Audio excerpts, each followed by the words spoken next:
All right, on my way to my first Kwanzaa table setup, book vending, or whatever you want to call it, for the year.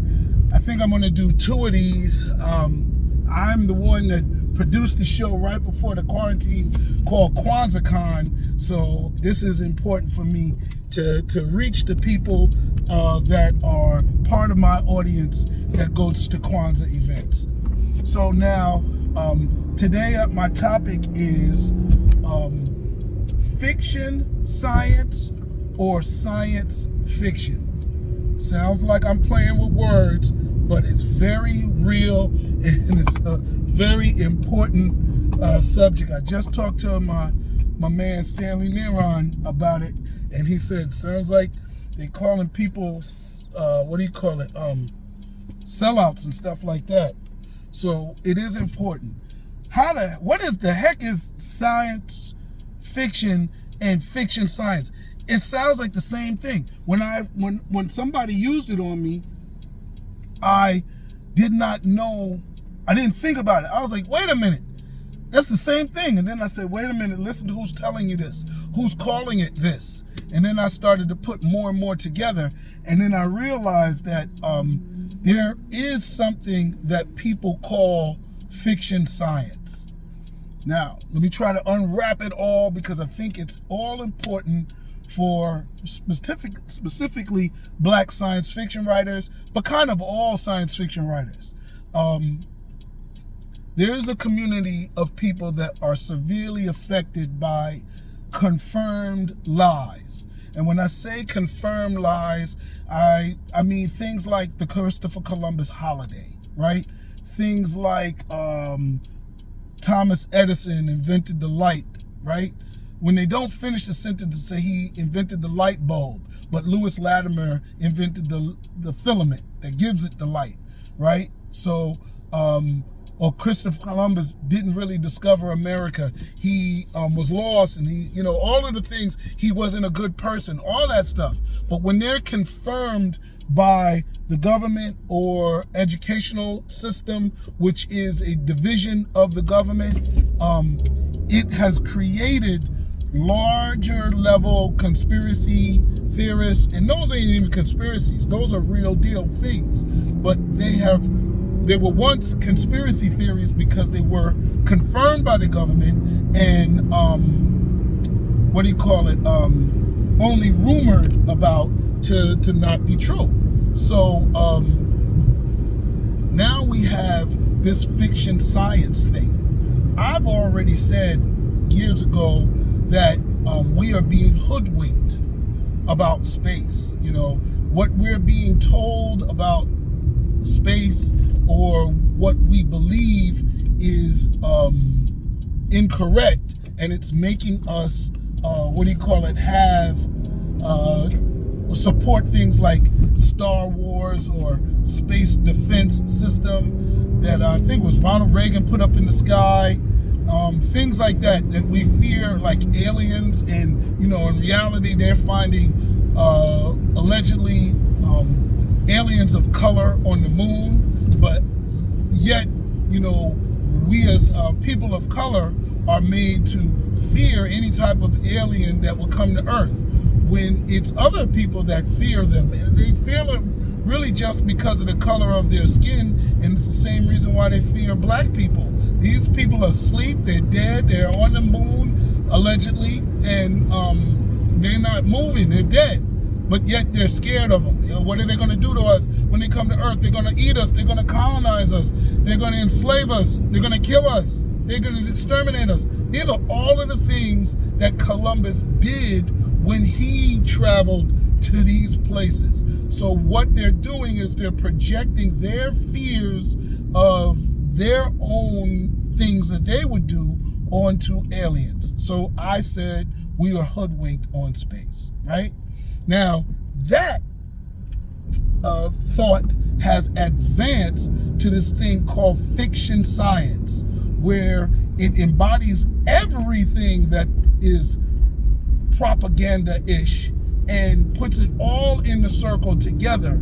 So when people write They're perpetuating these fictional propaganda notions in science fiction. And when it was said to me, it was the progression of thinking, as I've been asked before, do science fiction writers get approval from the government? And I don't know where that is confirmed, but I will say even that notion is a progression of certain truths, right?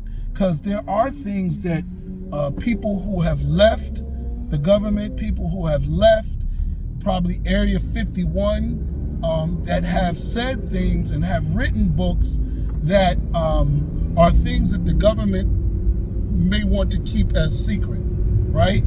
And they limit it. But that whole thing has been projected onto all science fiction writers, and now they think everything that every science fiction writer writes is regulated by the government, mostly because we make it look good. In the years past, we had Flash Gordon science fiction, and science fiction seemed impossible. Now we live in a world where you can talk on a cell phone across the planet to somebody else. It's science is now more understood and more practical. So the writers of science fiction have had to get better and are able to get deeper in the things that they write. They are able to fill in more blanks because it doesn't slow the story down. They can show you how they made a dinosaur. You know, they took the DNA. They can use the actual terminology, whereas before it was not known, and by the average person and even by the writer. So you would probably lose people if you put all that terminology in things like the man with two heads or the man without a body, right? Now all of those sciences are possible, right? Or at least being experimented on enough so that way you could have terminology to explain those things. So that's one thing. Of course, like I said, there were people that work for the government that probably wrote about things and it said stuff that they couldn't say, right? You know, you think of the UFO community. You know, many of the UFO community people will say that these are probably American ships that they're not telling us about. You know, these stealth bombers, this one that has the flat screens underneath it that camouflages itself by mirroring the sky above it. So when you see it flying, you don't see it, you just see what the sky looks like above it. So in actuality, it's invisible. Now, who knows how long they had that technology, but the UFO community, some people believe that's what they've seen, or what they might see is really just advanced American or advanced technology, whether it's America, Russia, Korea, whoever, Chinese, it doesn't matter. They just think it's advanced technology, and that the world is not ready for the big reveal, which is behind Area 51. I hope I'm getting that right. But yes, people think that there's a big reveal on Area 51, and that the government is holding us back from that revelation because society and the people are not ready for it. So that fuels the whole conspiracy theory community, that the government limits what people write about space, you know. Now, then there's the other thing about space accuracy and inaccuracy. People always joked about Star Trek and how when they hit a bump or something, they were impacted, they would sway to the sides, and scientists were like, no, that's not actually how it happens. So you had the movies with, God, I forgot her name, Gravity. You had the Martian with Mark Watney and I forgot his name, Matt Damon, that played him. Sandra Bullock is the one that was in Gravity, right?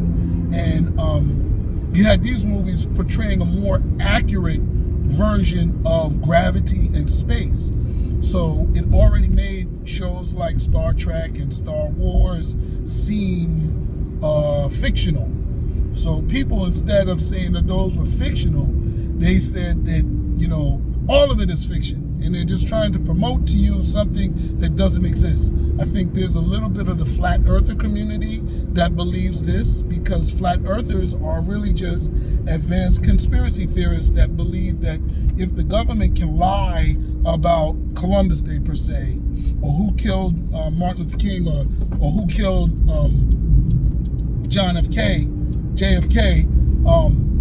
they can lie about everything, and that the map the United Nations uses of the logo is actually the map of the world, and it's flat.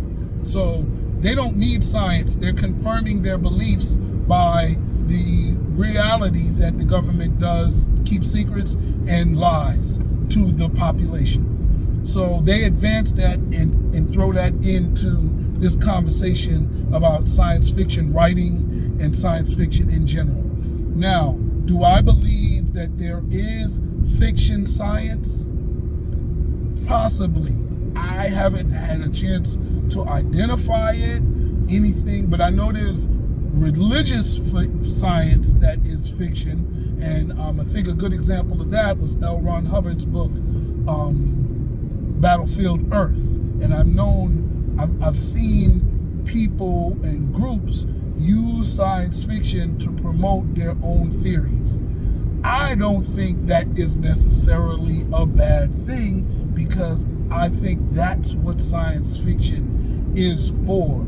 It is supposed to speculate about the what ifs, and a good writer is going to make those what ifs and those stories seem like they could actually happen. You know how they wrote the story, they wrote the book and made the movie Jaws, and made the shark, the great white, so terrorizing that people that weren't near oceans were still scared to go in the water, that great white sharks are demonized, like they're eating savages, like there's some alien xenomorph in the water that just can't stop eating, when it's far from the truth.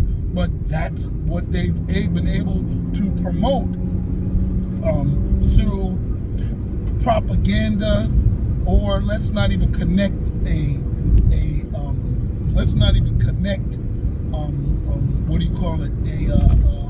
effort to it. Maybe not even coordinated, just ignorant, right? Or a writer who hates sharks or hates something, they want to write it a certain way. It's all fiction. It's all fiction. You ever leave the movie theater or read a book and have somebody tell you this is really true, they really doing this? Well, that means the writer is good, right? It made you question what it is that they're doing already, or what it is that they're not doing, and made that believable. At the end of the day, it's still chalked up to good writing. It is all good writing. So I don't know. I just say this, with fiction science, I know that there's propaganda science, like I said, with Battlefield Earth. I'm a science fiction writer. I don't work for the government. I've never gotten a story approved by the government. I'm writing whatever I want to write, with no apologies. And that's that. But I will say that it can be detrimental. Like my friend said, oh, they calling you a sellout, because anybody that works with the government in the revolutionary black community is compromised. And as a writer, a black science fiction writer, a Hotep revolutionary black science fiction writer, that's the opposite of what I want to do. I want us to speculate about different things. I want us to ask questions from our viewpoint and get our answers, so that way we don't fear extraterrestrials. We embrace them, because we accept that we are celestial beings ourselves. And so that's me. But I'm not sitting around allowing somebody to call me a sellout. Like I said, I've been asked, do you get your stories approved by the government? I've had people say to me at Martin Luther King parade, not even the deep Kwanzaa and Hotep events, but something as common as Martin Luther King. They said, I don't read science fiction. So I don't know. I just back off from all of that and just accept science fiction as the speculative genre that it is. But I do understand what people mean when they say fiction science. And I think that's dangerous, and I want to alert people to it. So again, this is a PSA. How about that? Public service announcement. Well, if you enjoyed it, please like it. If you want to help me, please share it. If you don't agree with me or you want to support me with encouraging words, please comment. But if you would like me to continue and you respect what I'm doing, then please hit the subscribe button. I'm trying to get to 500, so we'll see. But anyway, Habaragani, Kaumba, collective work with responsibility. That's today's goal. I mean, today's, I hope I got it right. Today's principle. All right, peace. Happy Kwanzaa.